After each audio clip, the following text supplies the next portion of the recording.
10 points to Slytherin. All right, well, we got that out of the way. And I can take the glasses off now because it's just not gonna work. They are real though. Those are my real glasses. I need that prescription to see. And both eyes have different prescriptions, so it's kind of like weird switching from wearing them to not. But listen, I love Halloween. And I'm glad that Halloween is coming early to your screen. It's a little party for me to be doing Halloween here like this too. I want to thank each and every one of my Super Thanks heroes and my ultimate Super Thanks superheroes. You guys will each get individualized credit at the very end of the video. We are having a little deviation from the plan, and we're going to be listening to Taylor Swift's Midnights. I've been hearing all this buzz. It's been out for 2 days already, and I feel like if I don't sit down and listen to it now, I'm gonna end up listening to it somehow, like on the YouTube shorts. It's just gonna come up. I can't keep avoiding it, nor do I want to. I'm a total Swiftie, so I'm a little bit nervous, but I'm more so excited. I'm excitedly nervous, or I'm nervously excited. Maybe a little bit of both, a little bit in there. Starting at the top of Midnights, we've got track 1, Lavender Haze. Maybe at midnight. Oh, that's cool. Already it feels a lot more heavy on the percussion and a lot of really cool electronic elements. There's that little warped feeling that was mimicked in the vocal and the instrumentation.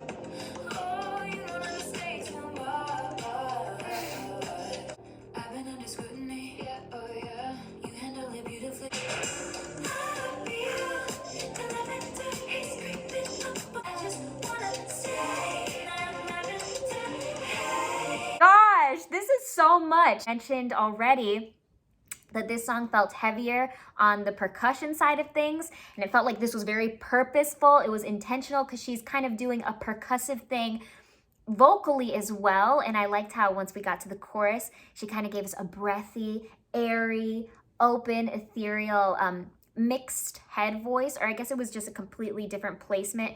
There was no core center or chest at all. It was very light.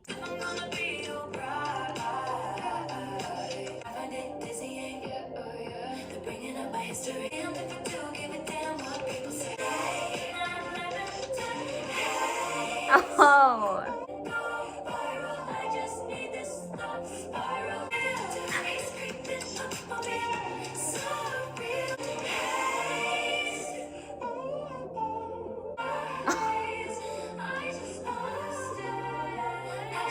Yes.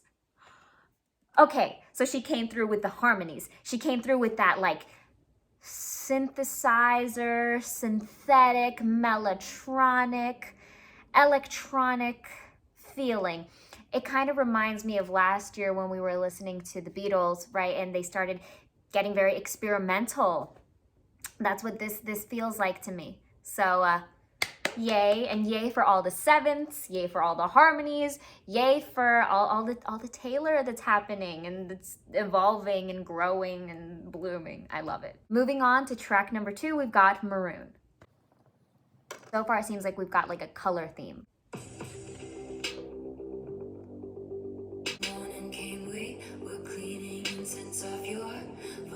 Reminiscing on 1989 just a little bit. It's just bringing back a little bit of that vibe.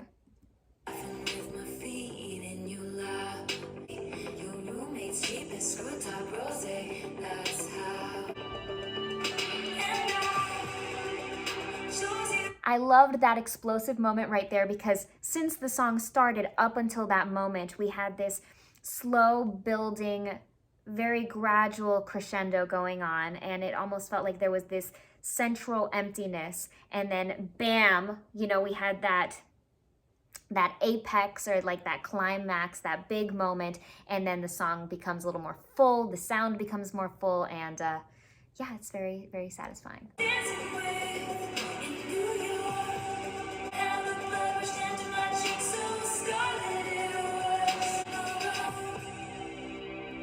I love what she does with the marriage of the lyrics and the melodies that she comes up with. It's almost like she sonically paints this picture, and it feels like every inch of the canvas was filled and it was non-stop. When the silence came Sobbing with your head in your hands. The rubies that I gave up and it was the one we saw on my collarbone, the rest of the real lasting legacy.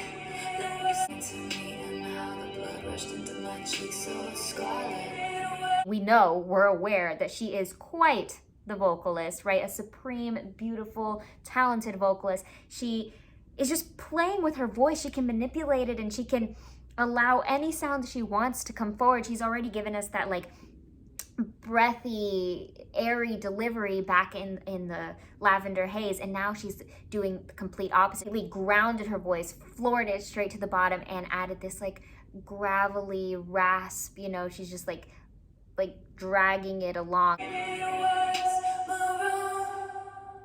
So all in all, Maroon had a bit more intensity, right? Like it felt like it got a little bit deeper, a little bit darker, right? Like if Lavender Haze was a more lavendery color, right? I'm talking to all the synesthesians out there. It had a little bit of a lighter, brighter presence. This song really sank a little bit more. Certain elements she did keep alive from the first track, like this really heavy emphasis on the drums, right? They were really fun in this one. They did express themselves a little bit differently. Like we had some moments of cut time where it was like half the beat, it started going a little bit faster. And so far, she's milking her moments with these electronic elements that are really adding this new spice. Number 3 is coming to us with Antihero, which I feel like is very... Sorry, we're gonna go back and re-listen to that because I really enjoyed that.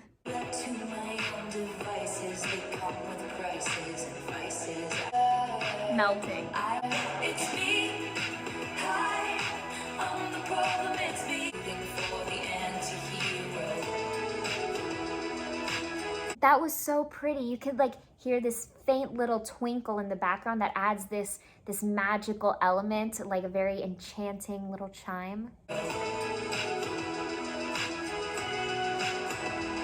I don't know why, it kind of reminds me a little bit of Owl City, like it was a little Owl City moment, a little bit melodically as well, just the movement of that. I really liked it. I love her delivery and placement there. Pierced through the heart, but never killed. Her delivery here and the way she's like kind of manipulating and playing with her voice is giving us yet another completely different facet of what she can do, kind of like the way Paul McCartney plays with all his voices. But this specific sound reminds me a little bit of Evanescence, that kind of delivery, a little bit. My covert narcissism, like disguises altruism. I stare directly at the sun, but never in the mirror. Kills me for the money. She thinks I left them in the will. Everybody agrees it must be exhausting, always rooting for the anti-hero. Little will part definitely tripped me up, caught me by surprise, but definitely super clever and creative. I mean, who thinks of that? Who writes that in a song? She definitely overthinks. She's an overthinker, and I appreciate her for that. So far, what I'm getting from this album is it's totally danceable. You can dance to the beat, you can groove to the melody, and you know, the movement in the instrumentation and the musicality is just so delicious, and you can just sit in it. But then you listen to the lyrics and you're crying. And I've seen several posts where it says when you're sad, you listen to the lyrics, and when you're happy, you just dance to the music. I think Taylor Swift wants you to experience the range of being a human and do both at the same time. So we'll be crying while our hands are in the air. Esta noche nuestro número 4 va a ser Snow on the Beach.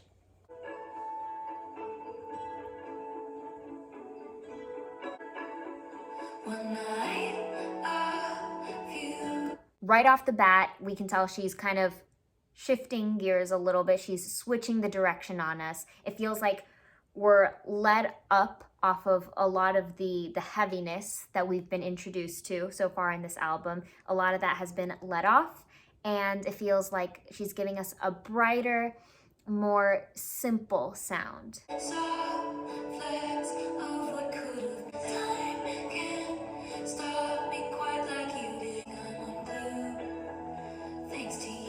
So far, the lack of a drum or a heavy percussive element adds to this floaty nature. It feels like we're just kind of on a cloud with her. But the movement of the musicality, that's what's like this juxtaposition, this duality that's forming here. It's actually pretty intricate, the chords and everything that's going on. She's providing this new direction that's really fun using less. Less is more. Flying in a dream, stars by the pocketful. There's sun on the beach. Those bells are so beautiful. It's kind of giving this like Christmassy. It almost reminds me a little bit of the Polar Express, the whole idea of the bell. It's gorgeous. It's definitely snow on the beach.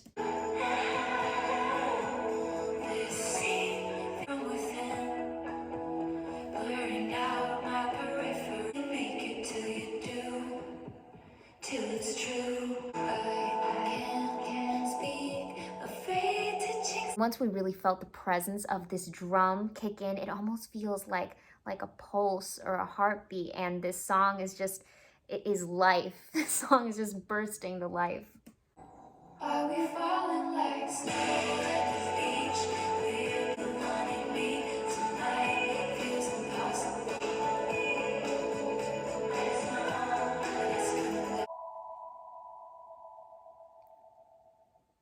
This song was so magical, okay? From the way that the instruments were played, just such a gentle touch. It gave the song this like pure, very stripped nature, and then we had those overtones that were glistening and gleaming over everything, like providing this shadow or this atmosphere over everything. It kind of gave this like wintry chill.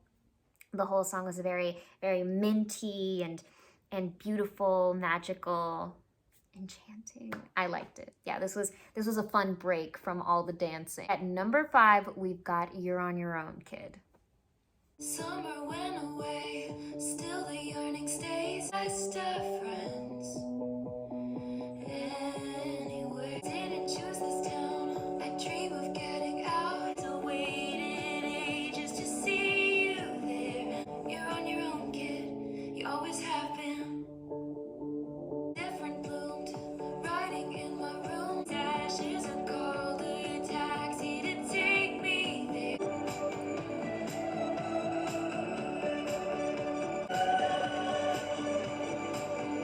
The dissonance and distortion in this section here definitely add to the emotion of this song.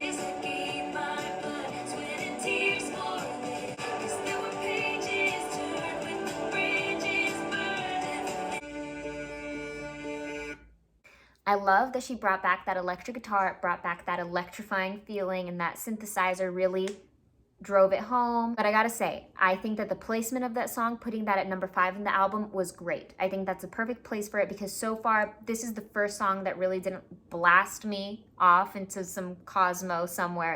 It feels like, you know, it was really, really nice, really great, got the job done. And who knows, maybe when I listen back to this in editing, I'm gonna have to sit with all of these songs for so long in editing because I'm such a bad editor. I'm so bad at technology. But anyway, maybe I might change my mind. For number 6, Taylor Swift comes at us with Midnight Rain. He wanted it comfortable, I wanted that pain. All of me changed like midnight.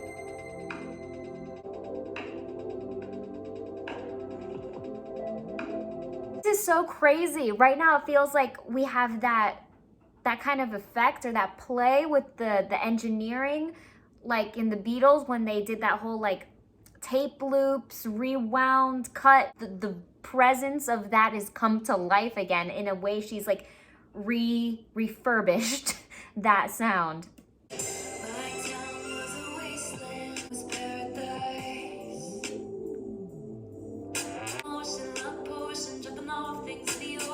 So far, this song is so odd and strange, but in a delicious way. You know what I mean? Like, it is eerie and unsettling, and it feels kind of robotic, but artistically.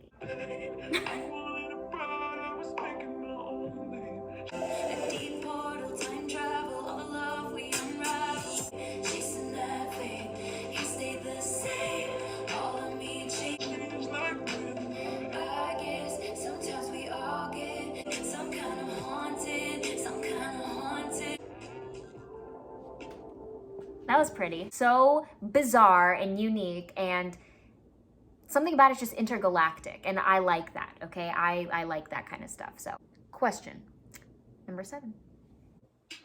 Good girl, sad boy, 'cause I don't remember who I was before. Situations, circumstances, miscommunications, and can I ask you a question? So far, what's going on with the vocal is so cool. Like, I love the way that this was produced and engineered.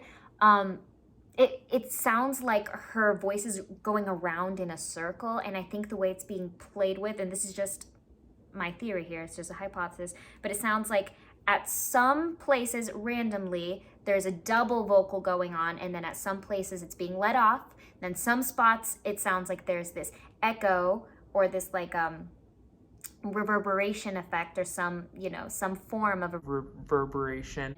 And then at some points it feels like her voice is the forefront focus, like it's shoved all the way in the front, and then sometimes it's pulled all the way in the back, and the other elements are what's being highlighted, the other instruments. So it's just in constant movement and constant rotation, and it's really, really cool. Have someone kiss you in a crowded room. Did you leave a house in the middle of the night? It's just a question. I'm just on your mind. Got swept away in the gray I just made. I love the way she executes those slides there at the end. The da-da-da, da-da-da. It's like very smooth, and it feels like a nice scoop. Like she's giving us a lot of richness there. Can I ask you a question? Every single one of your friends was making fun of you. Did you wish you put up more of a fight? Second best after that meteor tonight. Can I ask you a question? Wild. Again. Can I ask you a question? 15 seconds later they were clapping too. It's just a question. It's too soon to say, so I don't want to say it. But I'll tell you secretly, I think that this is my favorite song so far. But we're not done. We're not done with the album, so I can't say that, okay? But I kind of did say it. Number 8 is Vigilante-ish. Draw the cat eyes sharp enough to kill a man. They say looks can kill, and I might try. Lately I've been dressing for revenge. How it ends. This one's super cool. I feel like this one almost has the most haunting vibe out of all so far, just because, you know, the only focus right now is on the vocal and on the percussion. There's no other elements, so it's very primal. And the execution of the harmonies is killer. It's so spot on, it's so sleek, it's sharp like a knife, but the notes that are chosen, the actual harmonies, they're so cutting, and there's almost this sort of dissonance. There's not as much distortion as there was back in Question, but this just has a different spin on that same edge. Don't get sad, get even. Picture me thick as thieves with your ex-wife. She don't start it, but she can tell you how it ends. Always rise above, ladies know what people want and love. What he was doing live. That little bridge or that little breakdown moment was so good, such a great contrast to the rest of the song, because it's kind of like very calculated. It's been very calculated so far and very like strategic, kind of like a revenge plot. This section was the most legato seeming, you know, there wasn't as much staccato there, and there was like this kind of nursery rhyme, but like dipped in this haunted theme that's so good. And the timing is just perfect with Halloween around the corner. Lost in all of mine. Someone told us white collar crime, or for innocence. I'm a vigilante. Don't get sad, get even. Every time that little motif has come up, I've been wondering what that reminds me of every single time it's appeared in this song. And I realized it reminds me of a little part of the melody in Blank Space. It reminds me of the part that's like, me so hey, let's be friends. I'm dying to see how this one ends. So it's really cool that she kind of took that, whether it was intentional or not, and repurposed it, remodel. Just for friends. Lately I've been dressing for revenge. At number 9, we've got Bejeweled. Baby love, I think putting someone first only works when you're in their top 5. I'm still bejeweled when I walk in the room. I can still make the whole place shimmer. So put me in the basement when I want the penthouse of your heart. I love that. That was so clever. It's content, so put me in the basement when I want the penthouse of your heart. Baby boy, I think I've been too good of a girl. My world, have you heard? I can reclaim the last spark. I love how when she spoke sparkle, the music sparkle, there's all these sparkling sounds surrounding her voice. It's just levitating the entire sound. And then the way that a lot of the instruments are being played, it's like piccato or staccato. It's adding to this excitement of the song. It feels like the song is really active and there's this pulse throughout. It's very electric and just riveting. Time is in my eyes. I promise I'll realize. My whole sky. But some guy said my aura's moved to heart. Time is in my eyes. Make the whole place shimmer. Even just the way the song trailed out and finished with this very slight decrescendo, it was so nice. I love the whole thing. It was really fun. Just overall, major and very happy. I feel like we're continuing to dance. We're continuing to have all these electronic elements present. Like there's this beautiful synthesizer, the mellotron, all these things that are just happening and showering us in these beautiful sounds. It's really, it feels good. Number 10 is Labyrinth.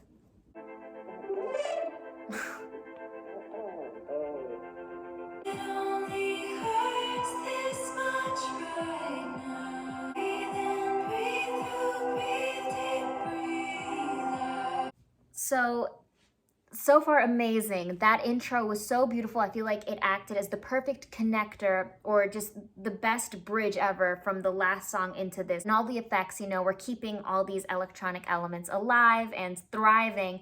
And her voice sounds so beautiful. It feels like we're having that mixing where she's far back in the room. She's like far away from us and the instruments are closer to us, like they're more present, more saturation with the instruments. But then there's this overtone layer of celestial pitches that are high pitched and they're gleaming over everything like beautiful angels. I'll begin over you. So scared I am of elevator.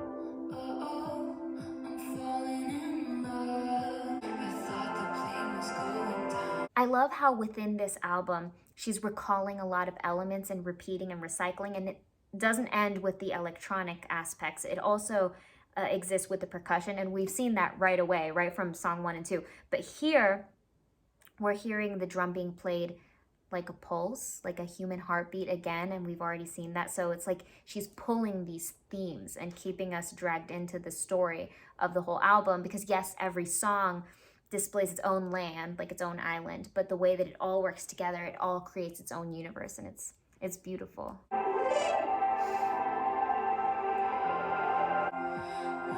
in the labyrinth.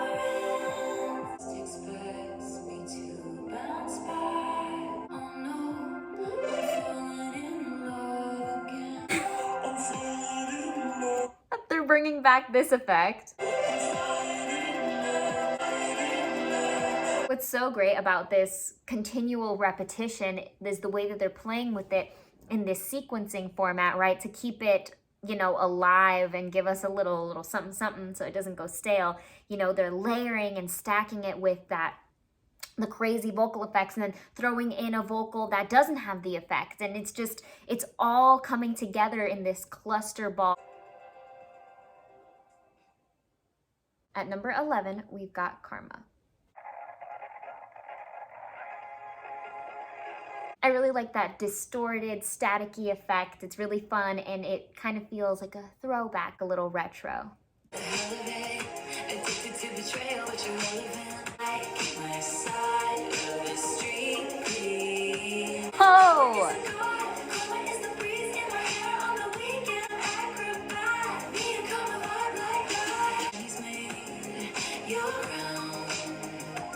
Here with this song, we can hear her insane range because she's singing in her chest voice at this really low pitch, but then when she's singing with the head voice, it's not as airy as we've heard it so far. It's a little bit more full, which is very impressive and very hard to do.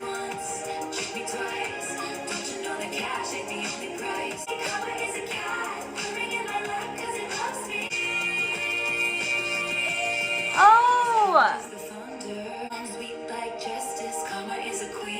So far she's given us two like major breakthrough points that are just explosive peaks, like little volcanic eruptions, and the beat that's in this song, like the pulse and the drums, the percussion is so beautiful and fun, little ticky ticky ticky.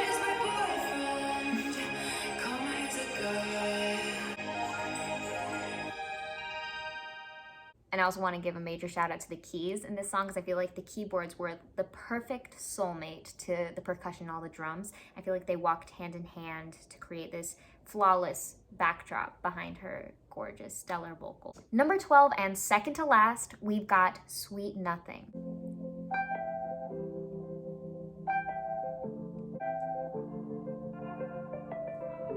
I'm already heartbroken from this beautiful intro. It's so innocent and sweet, and the melody so playful and youthful. I spy with my little tired eye, tiny as a firefly. Sometimes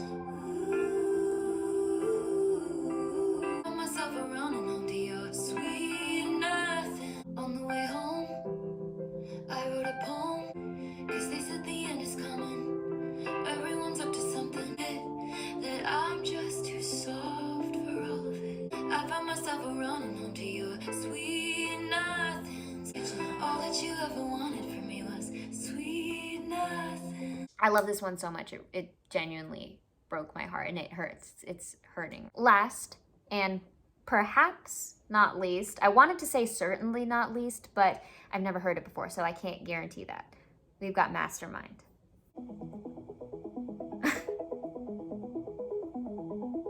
Feels very video game-like to me. All the stars aligned. Checkmate, I couldn't lose. What if I told you cascaded in a line? What if I told you I'm a mastermind? It was all by design. Pawn in every lovely skin. Going sales. And the liquor in our cocktail. The first night that you saw me, I knew I wanted your body. No one wanted to play with me as a little kid. Taking Machiavellian 'cause I can. Saw a white smirk on your face, you knew the entire time. She's got that right. Okay, she is a total mastermind. She is a musical goddess. So beautiful, so much fun. She brought back to life that synthetic 80s feeling. There was so much electricity in this album, more so than in previous albums of hers. I mean, I don't think that she's capable of creating a bad album. There will be songs that you like more, songs that you like less, albums you like more, but you're sure to find something that you love with this one. What I really liked is that it was very cohesive. I feel like it flowed one song to the next. They all kind of were perfectly grouped together. They all were in a pack. There were only 2 or 3 that really stood out and broke away from things, but I feel like every time we were led into those songs, it was like a good break, and it was like it didn't completely throw us out of left field. It was almost like a beautiful, pleasant surprise. It wasn't like a hiccup, or it didn't feel like a misstep, which was really hard to do. So she's a super genius for doing what she did. You let me know what your favorite song is. I did claim that one of the songs were my favorite, but by the end, my favorite has completely changed. Now, a major thank you from the bottom of my heart to my ultimate super thanks superhero. Thank you to Paul Edwards, Stefan Smarties, Richard Olson, and I'm so sorry, I cannot pronounce your name for the life of me, and I don't want to disrespect you by butchering. I just want to offer you my gratitude and tell you how much I love you, how much this really goes such a long way for me. It helps me way more than you know. It literally saves my life. I feel like that sounds like a drastic thing to say, but it's in no way a hyperbole. It is very true. Thank you. And thank you to my super thanks heroes, Rob K, Swedish_Jeff_2022, Jerry Manas, and Peter Bouvan. I love you guys so very much. Please continue to take care of yourself and don't forget to take it easy. Now, we just don't have the money to throw around on a Slytherin cape, especially when I took the quiz on BuzzFeed and I'm not even Slytherin, I'm Gryffindor. But then I thought that's not a real Halloween costume if I dress up as Gryffindor, right? I would just be dressing up as myself since I am a Gryffindor. So it's more of a costume if I choose a house that I'm not a part of and a house whose colors I really enjoy. So yeah, there is that.